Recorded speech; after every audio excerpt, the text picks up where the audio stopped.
हो, दोन्हीकडं ओबीसी पुरुष आरक्षण कोल्हापूर आणि इचलकरंजीमध्ये झालेलं आहे.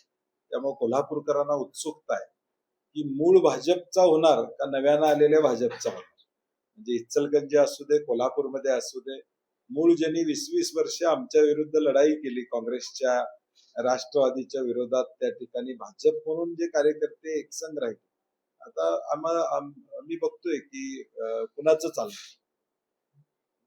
ते आता आरक्षण तर जाहीर झालं, पण महापौर निवडीची तारीख येईपर्यंत सभा बोलवेपर्यंत ते बरेच राजकारणी तापणार आहे. कोणाचा महापौर काय होणार याचं राजकीय वातावरण तापल्याचं पाहायला मिळालं. त्यामध्ये काही काँग्रेसचं कुठं राज्यामध्ये संधी नाही, आज प्रत्येक जिल्ह्यामधली समीकरणं कदाचित या 2-4 दिवसामध्ये बदलण्याची शक्यता नाकारता येत नाही. आणि म्हणून काही ठिकाणी काही गोष्टी महाराष्ट्रामध्ये देखील घडू शकतील, कारण की आपण ते पाहतो की अनेक जिल्ह्यामध्ये नाराजी होते. महापौर पदाचं आरक्षण झाल्यावर कुणाला महापौर पद मिळणार याच्यावरही काही ठिकाणी नाराजी होऊ शकते. परंतु मला वाटते की पार्टी लाईन सोडून काही गडबड होईल महाराष्ट्रामध्ये असं मला वाटत नाही. कारण की शेवटी ट्रिपोल अलायन्स अनेक ठिकाणी झालेला आहे.